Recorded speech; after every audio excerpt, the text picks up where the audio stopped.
vous avez vu ce que j'ai vu. Bon, déjà, bonjour dans un premier temps. J'espère que vous allez bien. Vous avez vu ce que j'ai vu. L'Olympique de Marseille avait une occasion d'être premier de Ligue 1. Une occasion unique. Peut-être pas unique, mais une grosse occasion. Je veux dire, le PSG a perdu. Le PSG a trouvé le moyen de perdre contre Monaco. On se dit, bah, elle est belle. Tu bats Toulouse à domicile, t'es chez toi. Tu bats Toulouse, t'es premier. Après l'excellent match face à Newcastle. L'excellente dynamique. Donc là, on était sur une bonne dynamique en soi. J'ai une bouteille d'eau à la main, me demandez pas pourquoi. Et là, tu trouves le moyen de paumer. Mais en fait, en vrai, c'était sûr. Ce club-là ne peut pas aller. Il y a toujours une couille avec ces mecs-là. C'est pas possible, gros. Depuis que je suis ce club, il y a toujours une couille. Les gars, on trouve le moyen de faire 2-2 contre Toulouse sur une dernière touche où un mec de 1 mètre, même pas 1m80, trouve le moyen de mettre une tête. Et on fait 2-2 sur ça. Genre, à un moment donné, je sais pas. Heureusement, j'ai pas regardé le match en direct. Parce que j'aurais regardé le match en direct, honnêtement. J'aurais fait une connerie. Parce qu'à un moment donné, c'est plus possible. Les mecs, à un moment donné, j'ai envie de te dire, les gars, on trouve le moyen. On se met dans la merde tout seul. Je veux dire, ils ouvrent le score. Tu cours après le score. On égalise et on passe devant. Avec le bon vieux Pierre-Emile. Ouais, parce qu'en fait, bon, la rediff, j'ai un peu mieux. La pilule passe mieux en rediff, hein, parce que bon, je savais déjà le score. Et Pierre-Emile égalise. Donc là, tu dis. Enfin, non, Pierre-Emile, il nous permet de passer devant. Bon, déjà, Heuberg qui met un but. C'est un bel événement. D'ailleurs, en plus, il a même essayé une frappe. C'est la première fois que je le vois frapper, ce mec, j'ai l'impression. Et là, longue touche, 2-2. Tu te mets dans la merde tout seul. Longue touche. Bon, la touche à l'aube des mecs. Hein. Mackenzie, il envoie une ogive. 2-2. Fin du match. Rideau. Tu t'es encore deuxième parce que t'as pas les moyens. Enfin, t'as perdu tes cojones. Voilà. 2-2. Genre, à un moment donné, les refs, je sais pas, moi je sais pas, hein. À un moment donné, je sais pas. Mais à un moment donné, les refs, est-ce qu'on peut connecter mentalement en se disant, mais Toulouse a des occasions, hein. Mais c'est ça le truc, c'est que Toulouse tape la barre, etc. Genre, dans ce match-là, Toulouse a quelques occasions, hein, même si bon, on en a beaucoup plus, mais on s'est amusé beaucoup à tirer souvent au-dessus. Les gars, c'est qu'à un moment donné, déjà, pourquoi Vermeuren ne commence pas le match? À un moment donné, ce mec-là, il a un bif avec deux herbies, je peux pas l'expliquer. Je crois à l'entraînement, il met pas assez de coups d'épaule, je pense.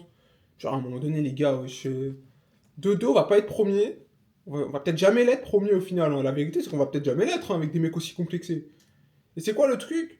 C'est que c'est les déclarations en conf de presse qui m'ont rendu paro. Mais moi, RDZ qui vient m'expliquer que l'équipe est pas prête à jouer tous les 3 jours. Mais tu te moques de qui, frérot? La vérité, c'est que tu te moques de qui? C'est qu'à un moment donné, l'année dernière déjà, l'année dernière, on l'a dit, t'as une semaine pour préparer les matchs, t'as un match par semaine l'année dernière. Il y a un match par semaine. Ils proposent des contenus sur certains matchs, bon, c'est à rediscuter. Bon, il y a des matchs où, bon, un peu douteux cette histoire. Cette année, on t'offre un effectif avec plus de mecs. On t'offre plus de mecs, genre on achète beaucoup plus, on dépense, etc. pour étoffer l'effectif. Alors ouais, t'as des blessés, etc. Mais ça marche pour tout le monde, gros. Eh, gros, il n'y a pas tout le monde qui est en santé à ce moment-là de la saison. Il y a des équipes, elles doivent composer avec des blessés. Tu peux pas nous expliquer, oui, bah écoutez, l'équipe elle est pas prête à jouer tous les 3 jours, je sais pas quoi, je sais pas quoi. Si c'est pas audible, frérot, c'est pas audible. Ou alors toi, t'es pas prêt à coacher une équipe qui doit jouer tous les 3 jours. C'est peut-être aussi ça la vérité. Il y a peut-être une vérité entre les deux. Mais frérot, c'est pas juste une excuse de on peut pas jouer tous les 3 jours. À un moment donné, faut aussi arrêter les conneries, les mecs. Je veux dire, à un moment donné, on dépense, on achète, on étoffe l'effectif en qualité et en quantité. C'est qu'à un moment donné, frérot, t'es aussi gros, à un moment donné, t'es fautif aussi. La vérité, c'est que t'es fautif.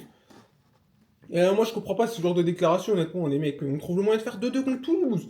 Mais tout le respect pour les amis toulousains. Et en vrai, ils sont bons, ils sont pas mauvais, c'est pas une mauvaise équipe, Toulouse, je dis pas. Mais à un moment donné, quand tu perds déjà 2 points contre Angers, tu fais 2-2, tu trouves le moyen de faire 2-2 contre Angers. Angers, fallait voir la gueule du match, hein, mais Angers, c'était n'importe quoi, hein. Angers, faut voir la gueule du match, tu fais 2-2 contre eux. Derrière, tu arrives à répéter les mêmes erreurs et refaire un 2-2. On perd trop de points. On perd trop de points. Et le truc, c'est que si on veut être champion, le fait de perdre autant de points, c'est rédhibitoire. C'est rédhibitoire. On ne va jamais être champion. La vérité, c'est qu'on ne le sera pas. Mais le truc, c'est que on a perdu tellement de points, c'est qu'en vrai, limite avec ce qui se passe en Ligue 1, on aurait pu avoir 4-5 points d'avance, hein, la vérité. Je crois la stat, on a perdu 10 points, je crois, une connerie comme ça. Parce qu'à un moment donné, les gars, vous voulez que je vous dise quoi, moi? Vous voulez que je vous dise quoi, hein? Moi, ouais, je suis même plus énervé, je suis plus énervé, parce qu'au final, ça me surprend même plus. Ça me surprend même plus. Et le truc, c'est qu'on se met dans la pagaille, enfin dans la merde, tout ça, parce que Lens peut passer premier s'ils battent, s'ils battent Angers. S'ils battent Angers, ils passent premier.